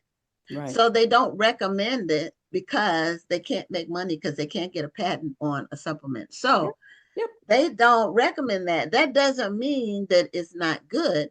It's just No, it they doesn't. can't make money on it. Exactly. And it's a whole heck of a lot cheaper than some of these drugs are expensive. There's supposed to be some kind of reset on the drugs, but who knows when that'll happen. And you can't rely on that. But some of the, like the name brand drugs, are absurd. I know my husband had to take a blood thinner. He had a blood clot after surgery. He had to take a blood thinner for 90 days. It was a ridiculously priced. Yeah, it's some kind of loop brand. Yeah, it is. And so, but I believe in, if at all possible, use a natural substance. Sometimes you do need, like for an infection, you do need antibiotic for an infection. I haven't figured out yet how to get rid of one without it. And that can be very dangerous because that can lead to sepsis, and sepsis will take you out of here. But For sure. I love, so it's what did you say, is oil of oregano? Yes, oil of oregano with black seed. With black seed. Now, does it come in the same bottle or do you have to mix it yourself? So I can't really recommend brands or do any of that kind of thing, but there are certain ones out on the market now that come in a gel cap form, which is the best because of the potency and it's the oil of oregano and the black seed oil are both very strong, and a lot of people have issues with digesting it, really. So these gel caps are much easier to digest, and you want something that has quality ingredients and a high absorption rate, and nothing's approved by the FDA when it comes to supplements, like you were just saying, Gwen. So you just have to do the research and read the reviews and that kind of thing. But yeah, the supplements would take the pharmaceuticals out of It would take business. them out of business. Yeah. So and that's people say, why they're well, it's not. not FDA approved. Right. No. FDA cannot approve a supplement because there's no patent, because Big Pharma can't make money. It's all because stuff is all locked down the way they want to do it. Yeah, it's all locked down. And a lot of people I'm who a work for the person who believes FDA in my medicines, but I also believe in my supplements, and I believe in my oils. I'm a huge juicer. Good. I do my oils. I'm always gonna look for the natural remedy before I look for the medication. That's just me. So I'm loving this. I'm gonna be looking for your book. Good. I'm proud of both of y'all. I didn't expect to hear this because it's like yeah, I'm telling you, you can ask my boyfriend. I'm always putting a concoction together. Love it. One of my daughter's friends called my mixtures, they call it a Negro spiritual remedy. Whatever you want to call it, it works. Yep, it's helping us feel better, right? Ancestors did. They didn't have all these medicines. I have a whole album sitting in the kitchen waiting on me to cut it up so I can make my moisturizer. Look at you. I use vitamin E oil. I've been using vitamin E oil for decades on my face. I mean and I learned that from somebody older than me whose skin was great. Flawless, huh? And so I said, and so I was in my 20s, early 20s when I started, and I've been doing it since then. So that's so good. It's okay, a cheap but I'm gonna look for that. I'm gonna look for gold stars for both of y'all. I'm gonna look for that oil of oregano. I already have the black seed. With the black seed. So I'm gonna look for that so I can have it on hand. Oil and coffee, and I use that on my face. Okay. But I want to try to. You said I should ingest the black seed oil and the she said it's a gel, a capsule. It's a gel cap, right? And it comes together. So when you search for it, you're gonna search for both. Yes. And there's you can't take it you shouldn't take it every day. It's Mhm. really, really one of those things that you take if you feel something coming on, like you do with the vitamin C, Gwen, if you Uh-huh. feel something coming on, or if you know you're about to be, in a massive group of Crowd people of that you people want to that got protect. all kinds of Exactly. germs. Yeah. Oh, Like okay. if you're flying somewhere and you're going to be on an airplane, those kind of things. So it's a preventative, Oh, immune boosting, antimicrobial, it's a lot of anti everything. So it's well, I going to Okay. might not cover need that you. 'cause I don't like being around a lot of people anyway. I Me don't either. either anymore. Well, we're at the end of our time, at the end of the show. Tracye, this has been a great clinic on Thank you, lady. natural remedies and methods for longevity and good health, and to lower stress as well. Absolutely. Absolutely. To get the book, can I just share that? Yes, yeah, and I see your Uh-huh. URL on the screen. Is that Okay, where you good. can get the Yep. book? TheMagicPillIsYou.com. You can go there, or you can go to Amazon and search the title, The Magic Pill Is You. It's available on Amazon as well. Okay, and her Mhm. name is spelled differently, so when you look It her is. name up, it'll be easier to find it. Find it. Don't do Tracey, do Tracye, and That's it'll right. come right up because I found it on Amazon myself. So Very good. Thank you. anyway, thanks so much, Tracye. Have a great night, Appreciate you and we both. You really enjoyed having too. you on the show. It was a Thank you. pleasure. It was Thank a you. pleasure to be here, ladies. See you later. Thank you. Okay, good night. Good night. Well, that's our show for this week. We'll be back next Tuesday with another amazing episode of Black Authors Matter TV. I'm Gwen Richardson signing off. And I'm Dr. Rhonda Lawson. And just so you know, I just put a link in the chat. My new magazine, Meet the World magazine, was just released last night. I just put a link in the chat. I'd love for you to check it out. Lots of great stuff in there. And my essay contest winners essay was included as well. So check that out. So everybody have a wonderful evening and a great week. Bye-bye. Thank you for tuning in and join us next Tuesday at 7 p.m. Central, 8 p.m. Eastern for another edition of Black Authors Matter TV.